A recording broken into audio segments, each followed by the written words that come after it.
With the first pick in the 2025 NFL Draft, the Tennessee Titans select Cameron Ward, quarterback, Miami.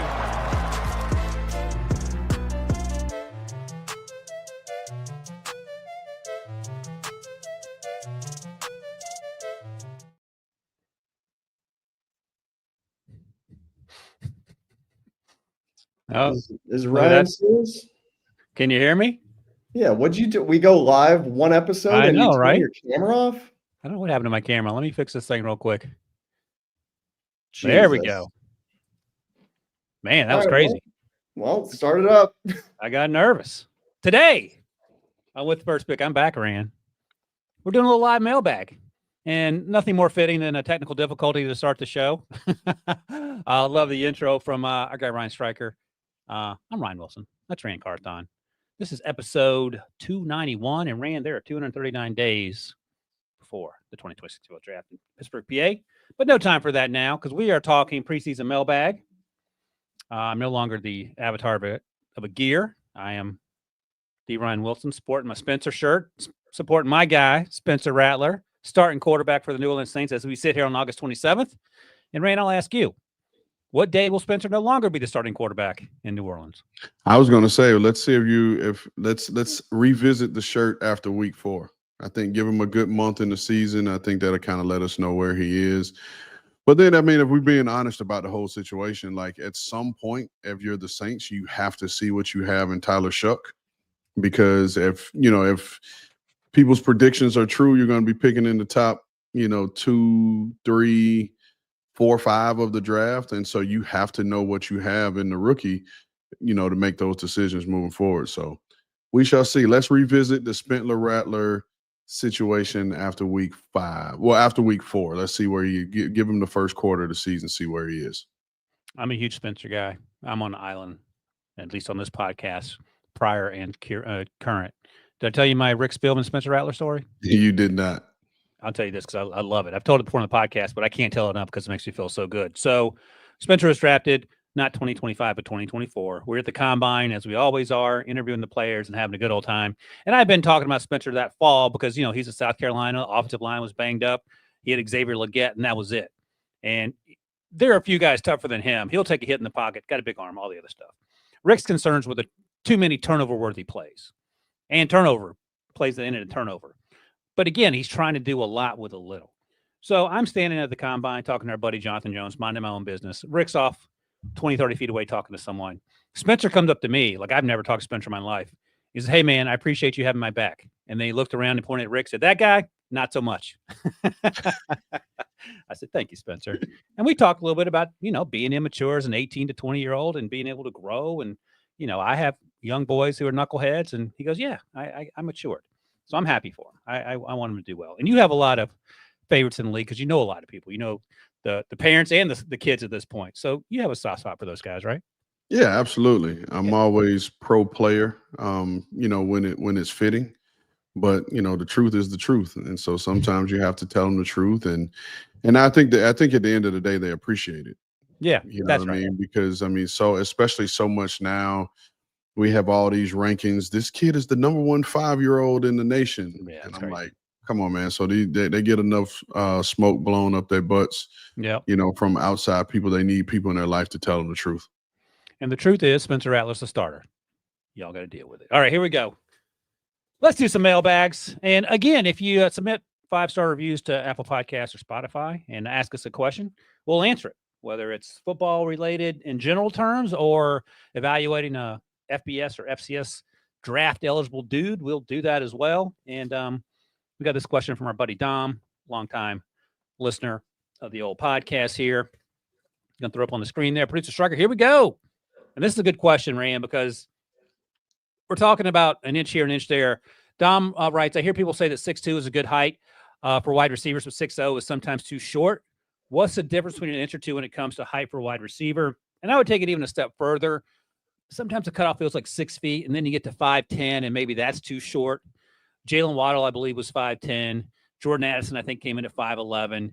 And then you have guys who are 6 feet, 6'1", like Justin Jefferson. And how important is going from 5'11" to 6'1", for example? Or is it more important to have longer arms? Is the late separation important when you're watching the tape? How do you put all those things together? Because we've seen smaller guys play, quote unquote, bigger. We've seen bigger guys that struggle to get open, and then they struggle in the contest and catch situations, so they play like they're 5'8". Honestly, it's I mean, the height, every measurable matters, right? Because that's what we do from a data standpoint. But it's all about the play style, right? So like if you're under the threshold, say you're under 6 feet, but you can't separate or you don't have top end speed where you can stretch the field vertically, then you're at a disadvantage. Right. But if you're 6'2", a lot of these bigger receivers they're not lateral separators. And so from a quickness standpoint, let me back up, because there's more than one way to separate. And you mentioned it with the long arms. You can use your length to separate. You can use your jumping and leaping ability to separate. You can separate with strength and power. And so it doesn't always have to be quickness. But to me, it's I just watch the style of play. A shorter guy that I had a ton of love for, that I thought could play outside receiver, inside receiver when he was coming out, was Zay Flowers. And I think he was in that 5'9" range, but everyone automatically wants to put these guys in the slot, right? Because of their size. And again, Tyreek is an anomaly, but just because you're 5'10" and below doesn't mean you have to live, on the inside. Steve Smith Sr., earlier part of his career, he was a 5'10" guy, played on the outside. I mean, shoot, Justin Jefferson's 6'2", and there were a ton of people who said Justin Jefferson couldn't play outside and thought he was only a slot. So to me, it's not necessarily about the height as it is about the skill set and what do you bring at that height. Absolutely. And the funny thing about Justin Jefferson, I remember talking to him at the combine before he was Justin Jefferson. He was a really good player at LSU, but you talk about him playing in the slot. He said the year before I played a lot of outside. So all you have to do is go back and look at that. Just looking quickly, Matthew Golden, this year's draft class, 5'11". Luther Burden, 5'11". Last year's draft class, Xavier Worthy is a really good example of 5'11", 165, because he is, quote unquote, 0 for 2 in height and weight. But when you break the combine record and you get in a system like they use him in Kansas City, where it's hard to get hands on him, it also comes down to scheme. So historically, Xavier Worthy is probably a third-round pick, just if you're looking at the height and weight.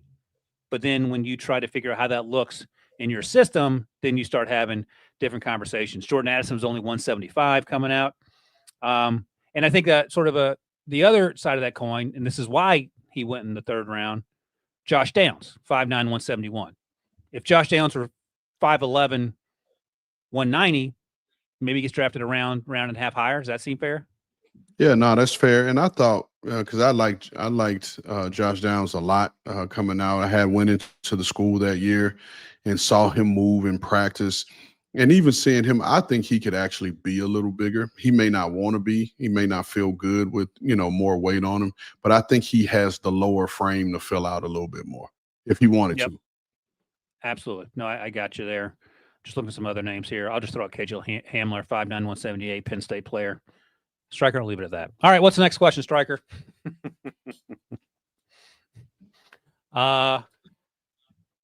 I can't read the bottom scroll there, so you got to read that for me, Ran. Can you see it? It says from the Dubs fan, who will have the most pass yards and most rush yards this season? I'll let you lead with your answer first, Ryan. So let's have a two-part question here. You want me to name the top 5 in passing yard leaders from last year? I want us to do it. We'll do it with first and second year players, rookies and second year players, and then we'll do it with the whole world. So yeah, give me homework. So name the top 5 from a year ago. Top 5 from a year ago. Joe Burrow was 1. Jared Goff was 2. Baker Mayfield 3. Geno Smith 4. Sam Darnold 5. That's passing yards. Rushing yards, Saquon was 1. Derrick Henry 2. Bijan Robinson 3. Jonathan Taylor 4. And Jahmyr Gibbs 5. Okay. The passing yards one feels pretty easy to me. I mean, it's only one answer. Assuming health because the defense stinks. I was going to say Joe Burrow again. Oh, I'm thinking rookie, but yeah. Oh yeah, I'll start with the everyone in the world, and then we'll the other. Well, we'll see about the other one. Because we're going to do first and second year players. I'm going to give you okay, more homework because that gives us a chance for me to pump up my guy Caleb and Spencer. But I'm going to say Joe Burrow for just unless something magically happens with the defense where they're able to do more than force Joe Burrow and company to have to score 50 points a game. Yeah, I agree with that. That's where I was going to go for the quarterback position. I was going to go Joe Burrow again, and he put up almost 5,000 yards, not having his full complement of receivers together for a while.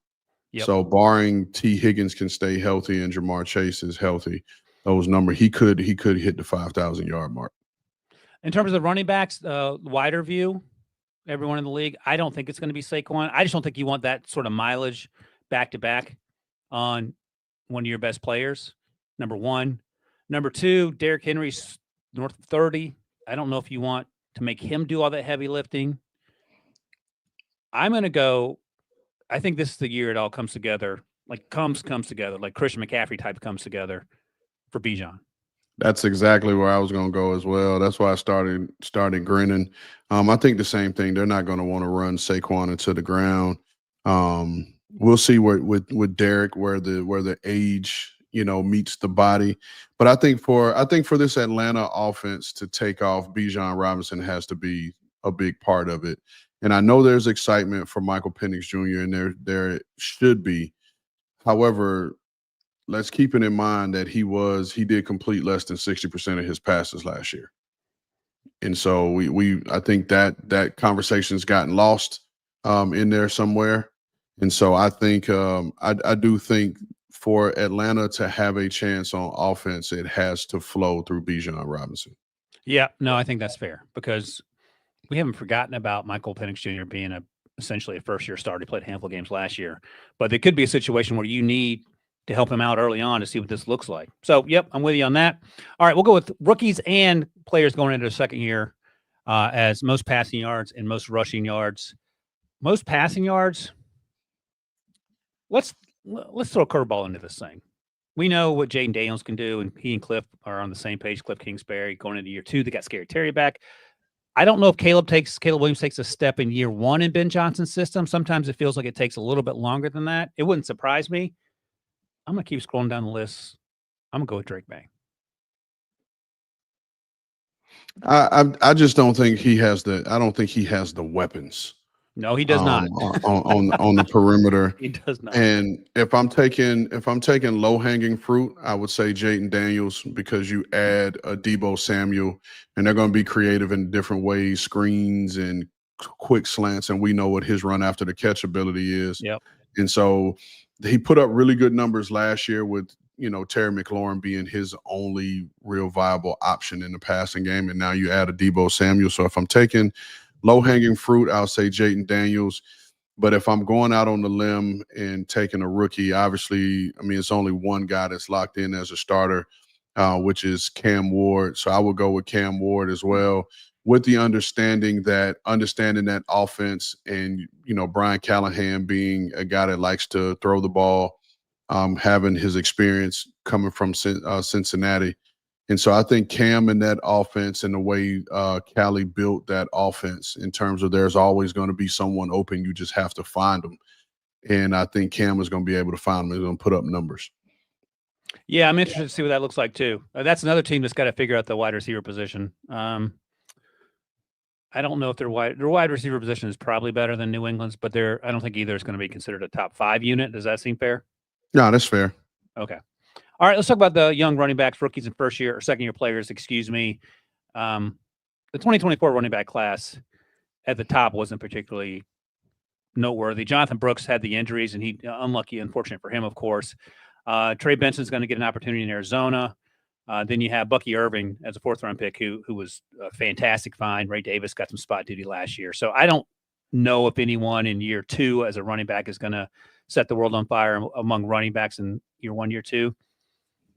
This draft class is fun, though. Ashton Jeanty, Amari Hampton, Quinshon Judkins has yet to sign. Trey Henderson is going to be a big part of what they do in New England, and that would be something if both he and Drake were the leaders among the young players. I think I'm going to go with Amari Hampton. We don't know what Najee looks like long-term. He's coming from that July 4th injury. I think he's going to be available pretty soon, but he's only on a 1-year deal. And, you talked about Jim Harbaugh. Jim Harbaugh loves khakis, and he loves running the ball. So I'm going to go take a little step out on a limb here and go with Amari Hampton out of UNC. Well, in the spirit, because you added it, you said first year, second year players. I'm going to go back with Bucky Irvin. Okay. I'm going to go with Bucky Irvin. Yeah, he played in all 17 games last year, had over 1,100 yards rushing, but the impressive thing was that he averaged 5.4 yards a carry. And so I expect that to continue. I mean, he was a top 10 guy last year in terms of attempts, yards, but then his attempts was of the guys in the top 10, he had the fewest attempts out of everybody in the rushing. He only had 207 attempts. And for similar, James Cook had the same amount of carries, 207, but with one fewer game played. And so at I think 5.4 yards a carry, I know you have to have a certain threshold, but that would be, top 3, top 5 of all time yards per carry in a single season. So I'm going to roll with Bucky Irvin. No, I love it. And it's reinforcing the idea that just because you're not a first-round pick doesn't mean you can't play. And Bucky Irvin was a fourth-round pick, and I thought he played better than that coming out of Oregon, but he proved himself, and here we are. All right, thank you for that question. The dub next up. Oh, boy, here we go. Will Micah Parsons get his deal done? If not, what are the chances he is traded? So let me answer that question, and then you tell me if I'm right or wrong in the shortest way possible. Yes, 0. I agree. So, yes, Micah Parsons, he will get his deal done because, Ran, as you always say, everyone has a price. If not, what are the chances he gets traded? I don't think we get to that point. I think it's 0. And I think Jerry is playing circus ringmaster and just enjoying the spotlight. And we talked about this a lot as well. And he doesn't care. And look, you know what? Maybe it's worth to him the $4 million extra a year he's going to have to pay Micah Parsons. As his producer Striker flashes an image of Micah Parsons laying on the trainer's table during, I think, what was the week 3 preseason game, figuring out how he's going to spend that extra $4 million when he gets $45 million or whatever. So nothing to see here. We just got to wait it out.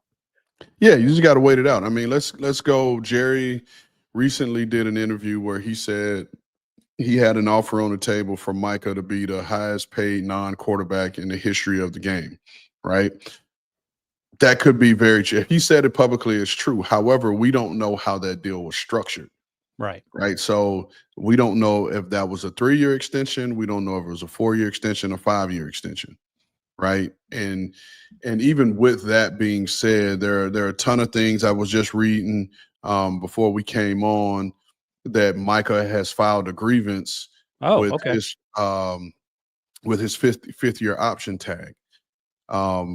Quiet is kept. We've all assumed that he was at the $24 million a year range with the 5th year option, but that's as a linebacker. When in actuality, I think the Cowboys turned it in as a defensive end, which was $21 million. So we don't know if that could be part of the sticking point in terms of the negotiation and how they're going to make up that money. The structure of the deal, which goes without saying. And the thing is, and we've talked about this before, and that's why you really need to see the deal. We all get excited where it's breaking news and everyone wants to talk about the deal getting done, the players averaging, he's the highest paid at his position.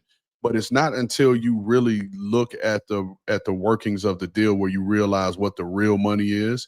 And who knows, that number to get him to be the highest paid non-quarterback ever in the history of the game, it could have a balloon year that boosts the average up when in actuality it's not really that. So we don't know. We can critique Micah Parsons all we want, but he is doing what these guys do now, and that's handling his business and making sure his business is straight before he puts himself out there, because he plays hard and he puts it all on the line. And like you said with Jerry, they just released, that phenomenal documentary. Who, this may have some people looking at me crazy, but that I think is better than The Last Dance. Fight me if you want to. Good luck with that part. Yeah, I'm good. But this is all a part of it, man. And if you watch that documentary, it tells you all you need to know about how they go about their business and the why behind a lot of things that they have done and that they're currently doing. Well, I'm going to ask one more why question. I've asked you this before, but I can't wrap my brain around it. Why antagonize one of your best employees? Well, I mean, and Jerry said this in an interview recently, and I talked about this on, I can't remember if it was on HQ or on this podcast, but the Cowboys have leverage. Contrary to what anybody wants to believe, they have leverage. And Jerry said it. We have him for the next 3 years.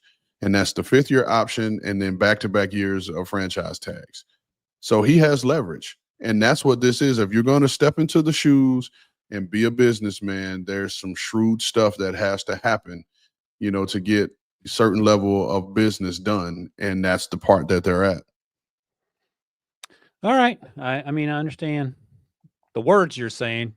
Rationally, it doesn't make sense to me, but also, I don't have a documentary about me making all that money in the oil business and then buying the Cowboys and firing Tom Landry. Hey, listen, you don't become, well, the name of the documentary is America's Team. And then the subtitle was The Gambler and His Cowboys. And so gamblers take chances. Gamblers take risk. That's what happens. That's what they do. A guy like Jerry does not, he said it. The first thing he says is, hey, this mouth knows how to, how to win people over. And so he understands how to get things done. And I'll say this, for everything Jerry isn't, and again, the critiques of Jerry, that's your own opinion. He created the business of football and the business model that the entire league follows now. And that was him. And that was done at a time where everybody said he was crazy. And what he was doing was not, proper principle. But that's what, he has come. And we see the comment here from Walt that Jerry Jones has turned into Al Davis to a degree. I would not argue, against that. But to quote, my guy Jed York, owners don't fire themselves. And when you own something, you can do whatever the hell you want to do with it because it's yours and you own it. Yeah, and in Jerry's case, owners don't fire the GM because the owner is the GM. Correct. And the spokesman and the quarterback's coach and the chief negotiator. And I say it all the time when I'm on HQ, and you've alluded to this. Jerry, it is what it is in terms of who Jerry is and his vision for this Cowboys team. But he bought that team for $150 million in '89, and it's worth $10 billion. So there's no disputing that he is successful as a businessman. You can certainly dispute the fact that they haven't gone to won a playoff game in 30 years or whatever it is. But Jerry may view those things completely differently because $10 billion is $10 billion, whether you're winning or losing. And he has made this team the team that it is. And by thinking outside the box the last 30 years. Well, guess what? Even the fact, and again, I don't want anybody to confuse me with being, a Cowboys loyalist because I'm not. I don't have any dog in the fight. But although they haven't won a playoff game in 30 years or whatever the stat is, hadn't gone to a Super Bowl in 30 years, that does not stop that stadium from being sold out. That does not stop them from being top 10 in merch sold. So for whatever it is, the Cowboys still draw interest year in, year out, as much as their fan base complains. And yet here we are again with Cowboy fans hoping that they go to a Super Bowl this year. And it's funny you say that because I read a book a couple years ago about the English Premier League soccer back in the 80s and 90s. It was very regional and to Great Britain. And a lot of the owners, when they figured out before a lot of the Americans started buying those teams, they would go look to the NFL, in particular Jerry Jones, about how he made this an international brand, not just a regional Texas brand or even a United States brand. And they applied some of that logic to these teams. Manchester City is one of those. Manchester United is one of the most popular teams in the world, and it's all merchandising. They haven't won. I don't remember the last time they won. I think you'd have to go back, and this is just me guessing, back to the days of Alex Ferguson and Posh Spice's husband, whose name escapes me right now. David Beckham. Thank you, David Beckham. I'm telling on myself here as a Spice Girls fan. But the point is that you can be successful without winning titles as your eyeballs get big there. Hey, man, you brought up the English Premier League. Shout out Leeds United. Let's go. Those are guys? That's my team. All right. Let's go Leeds. All right. What's next, producer Stryker? This is from First and Bowl. What are your expectations for Cameron Ward this season, and how many snaps do you think Travis Hunter will play each game? And this is essentially, even though we've gone through the training camp and preseason part of the conversation, this is the same talk you and I had moments after these players are drafted 1 and 2. I think Cam, by my estimation, going back and watching all his limited preseason reps, has exceeded expectations, and he feels like he's in a better place than perhaps some other rookie quarterbacks who are in starting positions on teams that may not have the best supporting cast around him. Mostly, obviously, the physical tools, but above the neck as well. Let's start there. What do you think about that?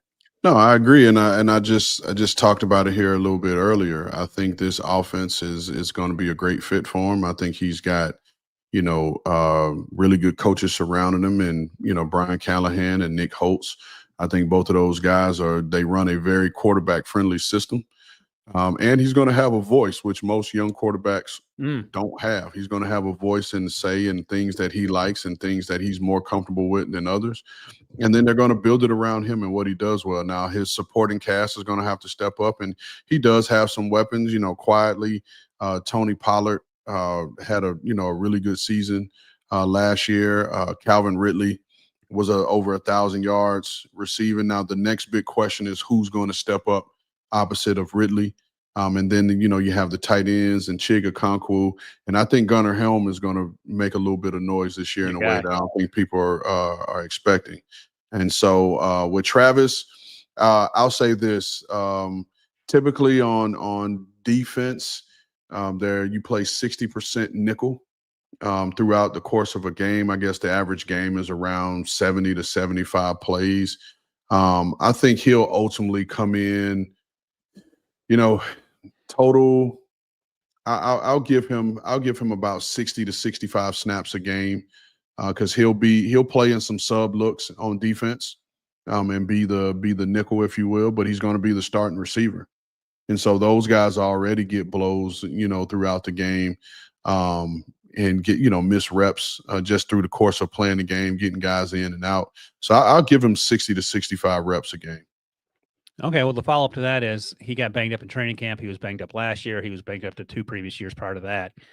How does the NBA version of load management work? Because on the field, he's probably still the best athlete in this league, but the slight frame gives one pause. Yeah, no, and that's what I was going to say. I don't think it's I think it's more issues with the frame and the strength. And not having to do with anything the wear and tear. I think if he just strictly played receiver, he's going to get the same, dings and nicks, or if he just played strictly corner just because of the body structure, because he's just not an overly big guy. You know what I mean? So, and that's the other part to it too, man. That's becoming a pro. He's going to have to learn how to protect himself and make business decisions, if you will. There's some times where, these guys, they try to get a little cute and they try to take a little cheap shot, on a guy when it's not necessary. He's going to have to try to figure out the balance for himself. And then to be more specific about the quote unquote load management part of it, he's going to have to do a really good job of taking care of himself off the field, and understanding that this is now your profession. This is now your business. And so that's going to require you to learn how to do work outside of the field, have a masseuse, have, body maintenance people that come to your house or you go to their facility to do different things that you may not have done in the past, but that you now have the money for. He's already had the money for to do a better job of taking care of your body off the field. Yeah, Derrick Henry's talked about that now that he's in his 30s in terms of the way he looks and plays. You spoke with Fred Warner earlier this training camp, and he talks about the importance of taking care of his body. And he's only 28, I think, but he feels like he's 28. Been in the league forever, like you were talking to him about. But he looks as fast and as physical and probably stronger than ever. And that's not because, he's like me, eating potato chips on the couch after work. He's got a plan, and that's going to be part of it as well, especially when you're that size. All right. What else we got next here, Striker? We can hit our one quick break and then we'll be back with more. Okay, I just want to see. I got to do the toss, I guess. All right. So Striker is not asleep at the wheel. We're going to take a quick break here. We come back. More mailbag questions right after this. Here we go. The 2025 CBS Sports NFL schedule is here. 18 glorious Sundays. He's got his receiver touchdown. Filled with rematches. Oh, the play of the year. And rivalries. Touchdown, Bengals. Plus, plenty of superstar showdowns. And an epic matchup between the Chiefs and Cowboys on Thanksgiving. Clear your Sundays beginning September 7th for the NFL on CBS and Paramount Plus. All right, Ran. Striker, before we get to the next one, I'm going to ask, yes, you can leave it up, it's fine, but I'm going to ask Ran this real quick because I know some folks are wondering, and I think it's a fair question, and we don't have to spend a lot of time on it, but are we done talking about Shedeur Sanders for now, who is now QB3? They traded Kenny Pickett. It's Joe Flacco's team. Dylan Gabriel's number 2. And I personally am going to treat this just like the Quinn Ewers situation in Miami. He's got a developmental quarterback, and if he gets an opportunity, hopefully he plays well. Otherwise, I don't think we need to spend a lot of time on it. No, I mean, I agree, and we talked about it, together, just like how they rolled out in the third preseason game was what the depth was, a true indication of what the depth chart says, right? And Joe Flacco started, Dylan Gabriel came in next, and Shedeur was after that, and that's what their roster looks like now. So it's no surprise. We just have to get over, like you said, the talk of Shedeur. Let's let the young man settle into his spot, his role, and earn his way. And like you said, if given the opportunity to play and start, he will play well. And I truly believe that. But right now, you're the third string quarterback, and no one should hear about the third string quarterback. And you might say, well, he's a first rounder. Well, I thought he had a chance to go in the first round. I thought top 50 worst case. I think you were the same way. He went in the 5th round, so he's a 5th round quarterback. And just like Tom Brady was a 6th round quarterback and Brock Purdy was a 7th round quarterback. So take advantage of the opportunity when you get it, and then we'll revisit that conversation when it's appropriate. All right, Striker, what is next? This is from Michael Mormile. Hey, Mikey, what's up, buddy? Who are your favorite under-the-radar rookies that you think can have a real impact this season? This is a great question. Great question. I'm looking through notes now. I'll start off while you're looking, just off the top of my head. 2 guys that I liked a lot that were drafted by the Titans. Kamari DK, the wide receiver out of Florida, and then Elk Ayuminor, the wide receiver out of Stanford. And DK played a lot in the slot. He's a big slot, but he can run. And Ayuminor is more of an outside guy, physical presence, won't beat you necessarily separation-wise, but he's a contested catch machine. And I think both those guys, and then your guy, the tight end Gunnar Helm, also on that roster, those guys are somewhat under the radar. They all went after day 2, and I thought maybe all 3 of them had a chance to be top 100 picks, and they weren't. So in that sense, I think they have an opportunity to overplay their draft position, and especially if they do, that'll be good news for our guy Cam Ward. Yeah, man. And like I said, you have no argument for me with those picks. One guy I'm going to talk about, because he's going to be a day 1 starter for his organization, is Dante Thornton out of a receiver that was from University of Tennessee that was drafted in the 4th round by the Raiders. Hey, let's call it what it is. He's jumped ahead of your guy Jack Besh, who was a 2nd round pick. But yep. Dante Thornton is going to give the Raiders that vertical threat that they've been sorely missing. And we talked about it on the show. If you look up the PFF numbers, Geno Smith was the top-rated vertical passing quarterback in the league last year and over the course of the last couple years. So he's a guy that I really think is going to go. And then let's pick. I'm going to stay on my guy that I've talked about, and I had love for. Plays God's position, the running back position, Jadon Blue. I think he's going to be a big part of that Cowboys passing game as a change of pace, 3rd down back. And I think he's going to be a problem for these linebackers in those option choice route type of things, because his lateral quickness and his elusiveness in space, he's going to be a guy that could become a real problem as a 3rd down back in this league. As long as we're talking skill position players, got to give my guy Isaac Tesla some love. Lions gave a lot to trade to get him in the 3rd round, and he has been as good as advertised in the preseason. We'll see how that translates. but big receiver, didn't play a lot at Arkansas, transferred from Hillsdale and got to the Senior Bowl and was just lights out. And it was fun to see him stick out there. And two more names I'll mention. Jaguars running backs, Bashul Tootin, who I liked a lot coming out of Tech. He had some fumbling issues, played with a knee brace last year, but he's a 4.3 guy. He needs to get better as a pass protector, and I don't know if we'll see him on the field on third downs, but you will see LaQuint Allen, 7th rounder out of Syracuse, who's a big bruising back who they love down there apparently, and he's only 20 years old, at least he was when he came out. So he won't be an every down back. He ain't going to be Bucky Irvin, but I think he has a chance to grow into that role in a year or two. Man, if I didn't know any better, I think you were part of some Syracuse endowment, because you make sure. I guess you live there, so you got to make sure your name's good when you go. Got to support my guys. Kyle But McCord got cut. Some Syracuse dudes. Yeah, Kyle McCord. I didn't. That one didn't work out too good. I heard they liked him in Philly, but how much do you like someone when you trade for Sam Howell? I'll just leave it at that. So, all right, that was a great question. Thank you, Mikey, for that. Next up. Carter Pete 13. Will Saquon Barkley be the best running back in the league, or will someone else be the best running back? Also, any chance a running back gets MVP this season? I think it's just so hard in this passing world we live in for that to happen, because last year the MVP was Josh Allen, unless I'm misremembering. And Saquon Barkley, I mean, he wasn't the best player in the league, but he was the best non-quarterback in the league.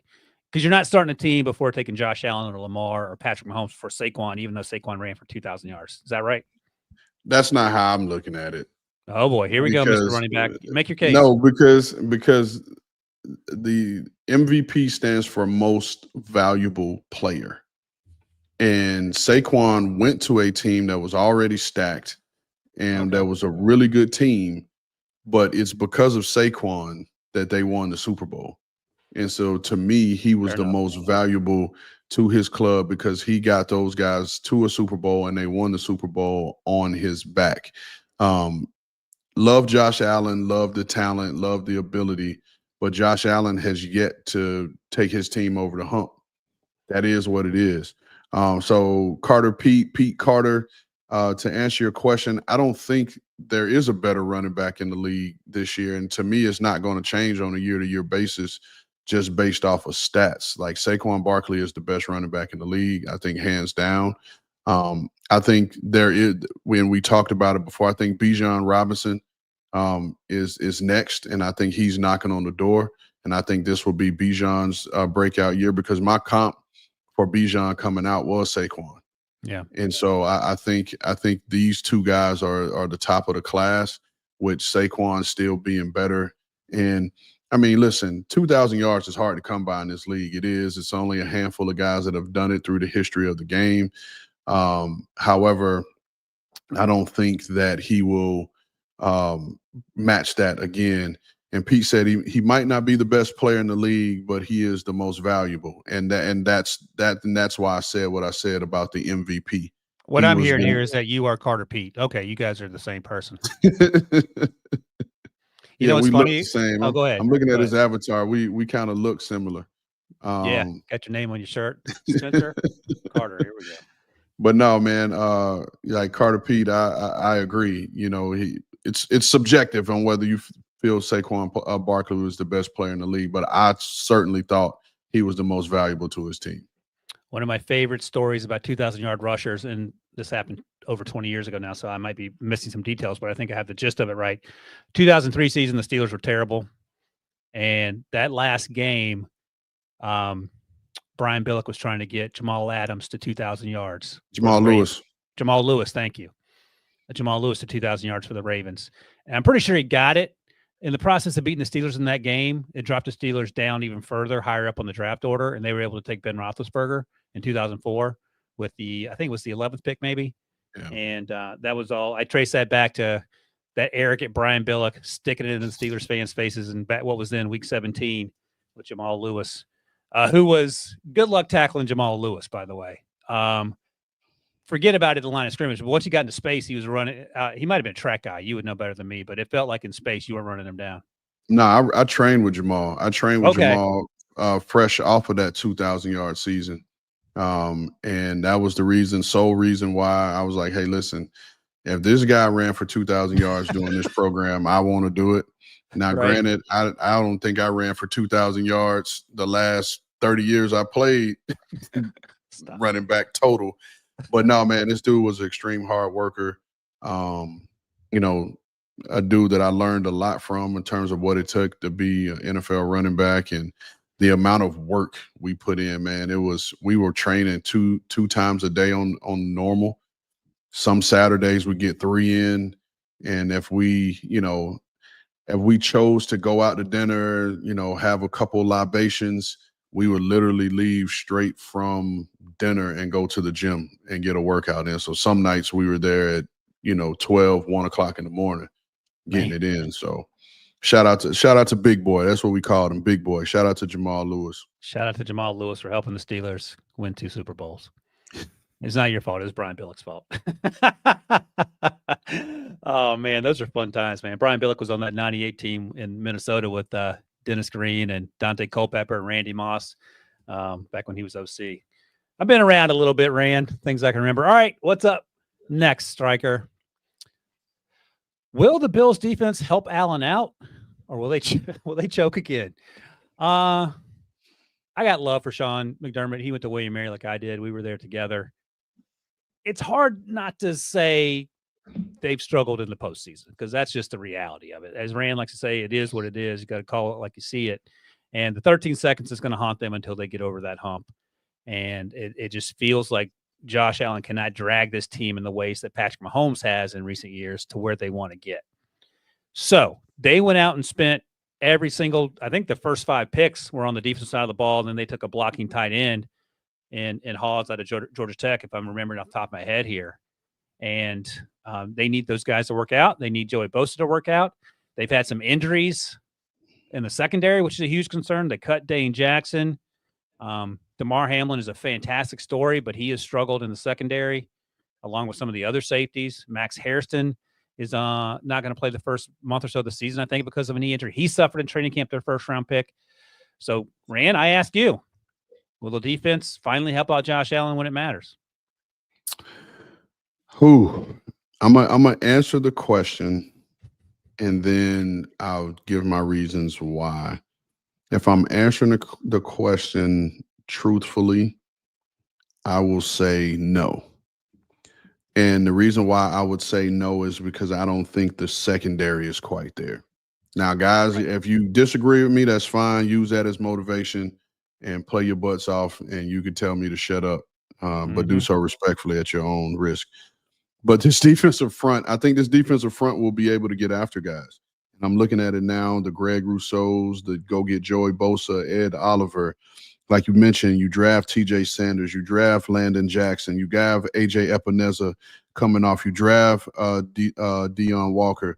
Larry Ogunjobi, who's been a solid rotational guy, when he comes off suspension, he's going to give you some things up front. So I do believe that they have the defensive front. And I'm always quote our good friend B-Mac, who says, hey, make it hot so we can squat. Yep. Get after those guys up front, so the secondary. But then I'm looking at this secondary, and you bring back Tre'Davious White, who is older. So we know what that is. You mentioned, the safety position, whether it's Taylor Rapp, Cole Bishop, or DeMar Hamlin.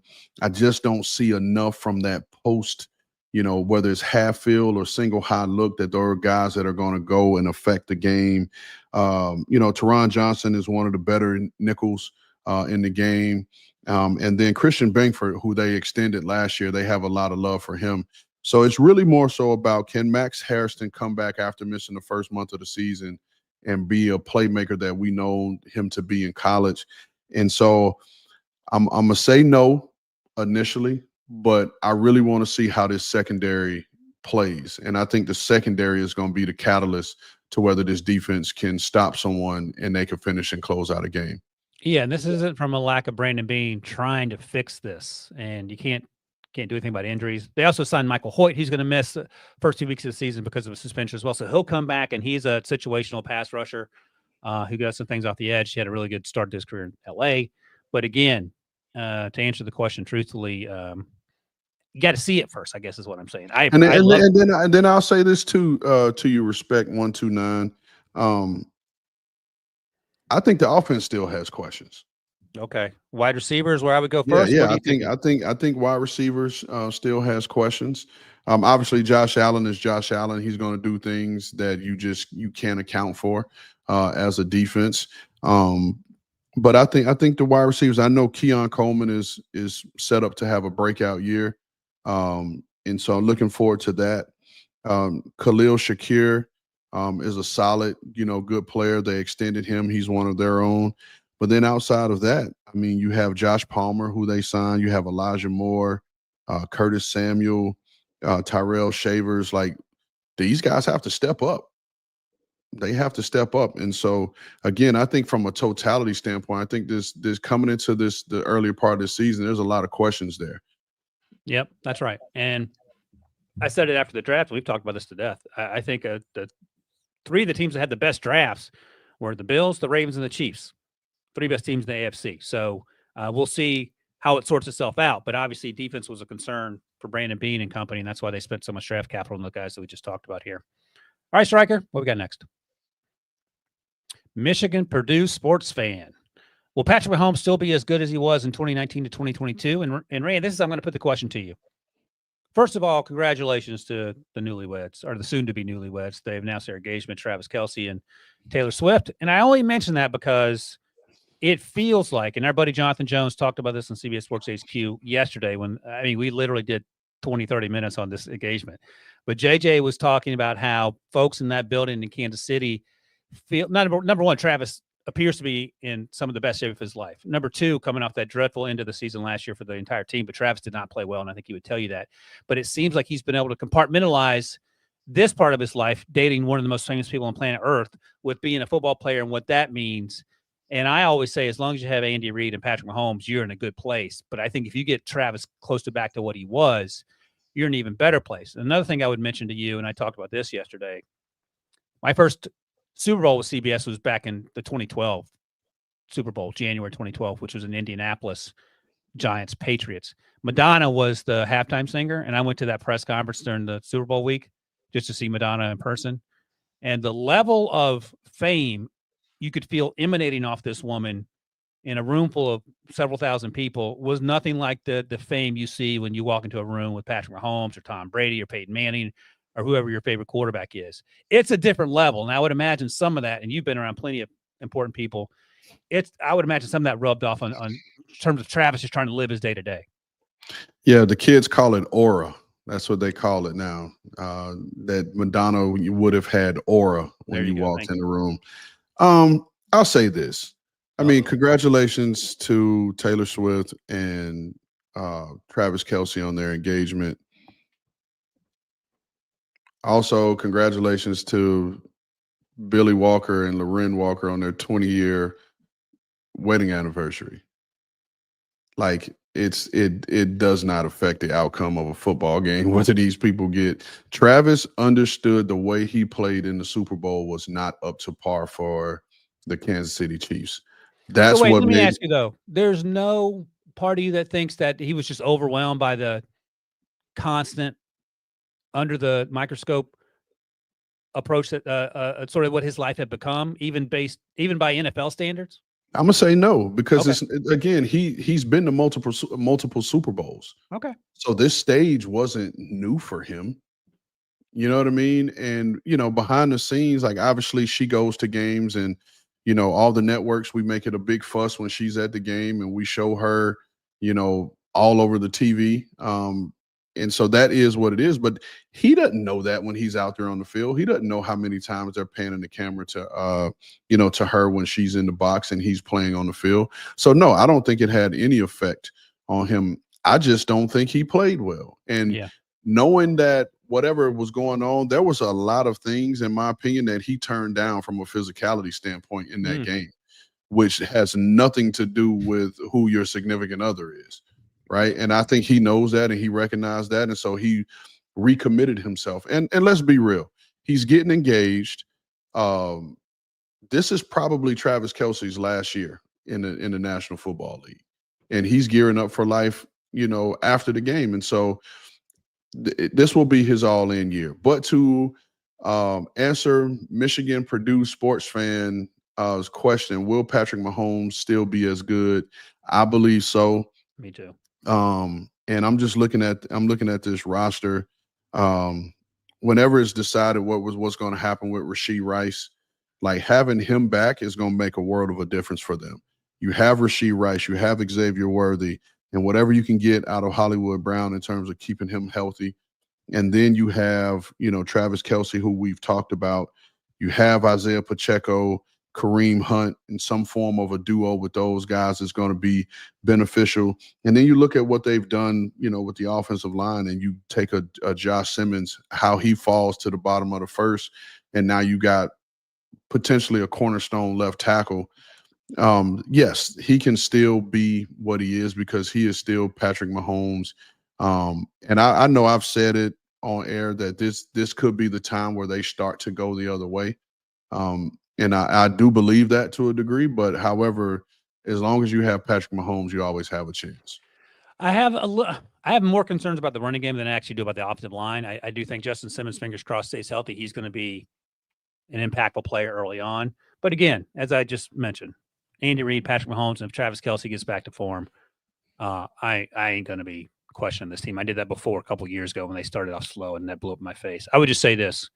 If I'm Travis Kelce, I'm going to get ahead of it, and I'm going to tell her she's got to sign a prenup. I'm not going to let her tell me that. She might need to tell him to sign a prenup. That's why I'm doing it. Even though she's worth 40 times more than me, I'm going to say, listen, you're not getting my $25, so don't even ask. Sign this sheet of paper. just to send a message. And that, folks, is how you stay married for 30 years. All right. No comment from Ran on that. What's up? I'm leaving that alone.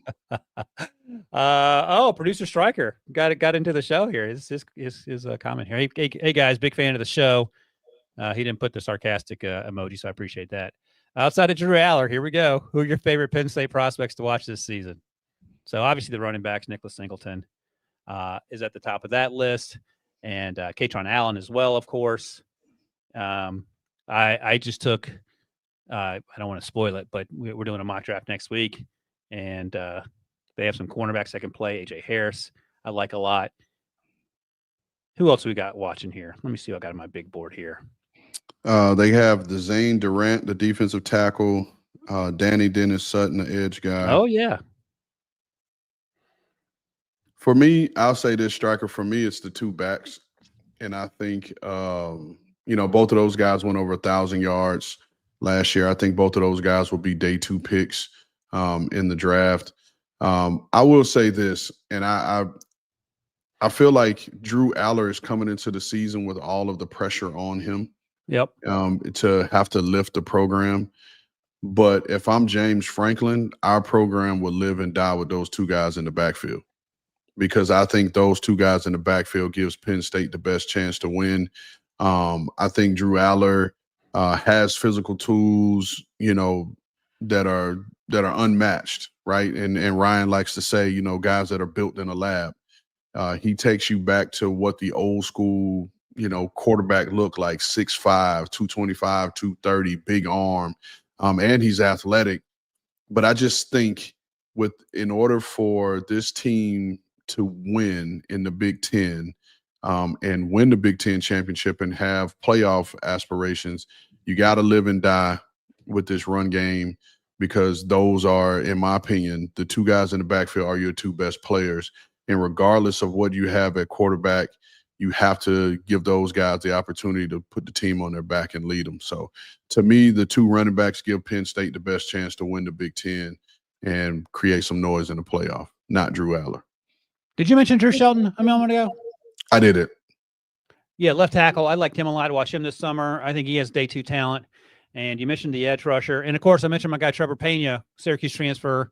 We spent a lot of time talking about how Drew didn't have any wide receivers, so he's going to have some wide receivers this time. So Trevor has a chance to get drafted. In fact, taking it back to Syracuse, last year, their last game of the season against the U up here in Syracuse, they beat Cameron Ward. And I thought Trevor Pena out Xavier Restrepo, who was a fun player to watch. You and I were at his pro day, didn't run particularly well. He just got released by the Titans. We'll see if he ends up on the practice squad or not. But I think Trevor Pena has a chance to be that type of player.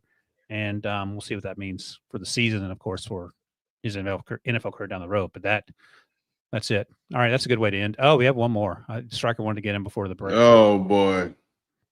All right, Eric D, 1493. Can we get official offensive and defensive rookie of the years? Oh, yeah, right. This is the last one. Then we're getting out of here. All right. Why, Eric? Official offensive and defensive rookie of the years. I'm going to go first while you do your homework. I'm not ready. That's fine. I'm going to go with a player that could have ended up being a top 10 pick based on this team's draft board where they took him. It's not a quarterback. We know only Cameron Ward's going to be the only starting rookie quarterback, and then Jackson Dart maybe has the next best chance to play. Outside of Dylan Gabriel, Shedeur Sanders, we'll have that conversation, Tyler Shuck. But either way, I'm not going with – he's laughing. I'm not going with a quarterback. I'm not going with a running back, low-hanging fruit. I'm going with Emeka Egbuka, wide receiver out of Ohio State, Tampa Bay Buccaneers. We know Baker can ball. We know that they have Mike Evans, of course. But I think Emeka is going to be a big part of that offense pretty quickly. You talked about Bucky Irving earlier. So I'm going to go with Emeka Egbuka. Mix it up a little bit here as my offensive rookie of the year. That's a hell of a pick. And I love it. I love it. I love it. You sound like you're stalling. No, I'm not stalling. I'm not stalling. I'm stuck between two guys for offensive. All right. And one guy that I want to say, and you're going to say it's low-hanging fruit. The two guys, I'll just say this. I'm trying to choose, and I'm not choosing. So sorry, Eric D. But Ashton Genty and Travis Hunter on offense. Oh, boy. That fruit actually is on the ground. It's not even hanging off the tree. And I say that, and I didn't even know these numbers because I don't do any of this. But I'm saying Ashton Genty just because of Pete Carroll's offensive system, which is to grind and run the ball. So I know that he's going to get 250, plus touches and have an opportunity to rush for 1,100 yards. And that typically leads to guys being favored in this race. And then Travis Hunter, I just think he's going to make some impactful plays playing opposite of Brian Thomas Jr., who is going to see coverage. And these are out the gate. These defensive coordinators are going to make Travis Hunter beat their best corner. And that is what it is. And I think he has some stuff in his body to do it. That's why I'm choosing those two. I just think if you're looking at the rest of the list, I think Cam Ward, obviously, as a quarterback, he'll have a big opportunity. But I think to get rookie of the year, offensive rookie of the year, the Titans are going to have to win. Which so much of that is, yes, he's the quarterback, but there are a ton of other things that he has no control over. Right. And so that's why I went there. But I'm gonna jump ahead of you on the defensive side of the ball. Wait 1 second. Let me talk about this graphic here. Here, stay right there, Striker. So if you're listening, Striker put up the odds of offensive rookie of the year. I thought I was doing something with Emeka Egbuka. He's actually third on the list at plus 1,600 behind Ashton Genty and Travis Hunter. As I scroll down that list, though, another name that I like a lot, and this actually might be something that can happen. Congratulations, Striker. Tyler Warren, tight end out of Indianapolis. This is the best offense Daniel Jones has ever been a part of in his entire life. Okay. And this, you know what? I don't mean to cut you off. Sorry. Yeah.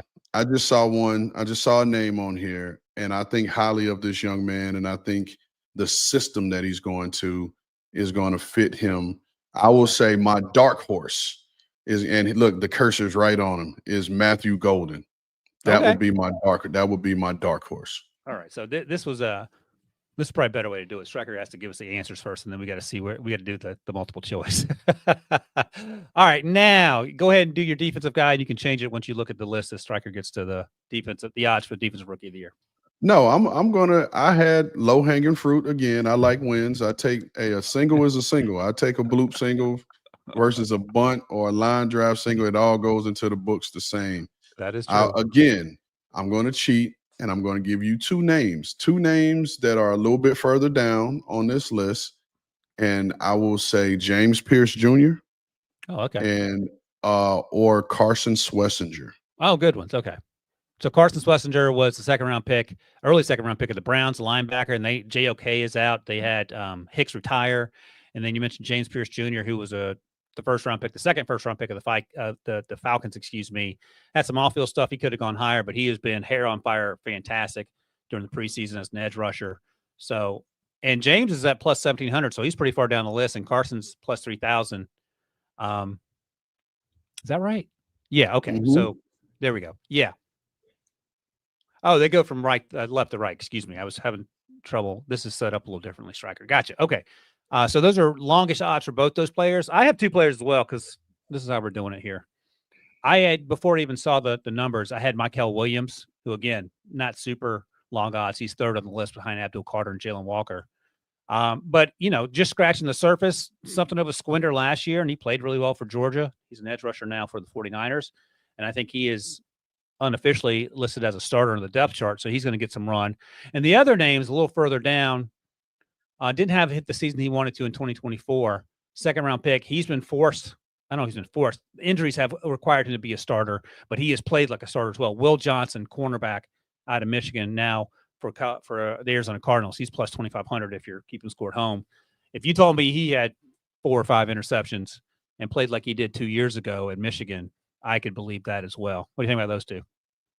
No, I love it. I've from everything I've heard out of Arizona, they've been extremely pleased with Will Johnson and what he's done there for them in camp. And so I definitely like that one. And again, what we going to, still sticking with Will Johnson, the big thing for him was whether he could run or not. Yep. Right. And that was more to satisfy our need and our want to have a 40 time next to a guy's name.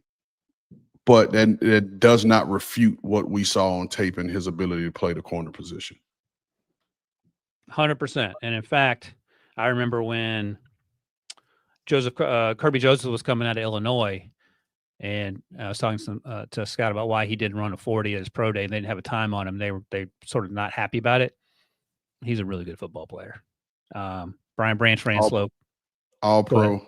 Yeah, Kyle Hamilton led the league in interceptions. Yeah, so at the end of the day, you can see him on tape. You know whether he can run or not. You have the GPS data more times than not. So anyway, that's it for us for this mailbag, preseason mailbag. Next week, Ran, I'm excited about next week because college football is happening in full force around the country this weekend. And early next week on the pod, we're going to talk about some guys that flash, whether they're quarterbacks we have our eye on or even guys that are under the radar. It's one of my favorite times of year, so I'm looking forward to that. In the meantime, leave us a 5-star review. Our podcast, Spotify. Leave us a note, and we'll definitely get to it. Thanks to all you guys who watch us and listen and comment. Thanks to producer Stryker, and we will see you guys in the next one.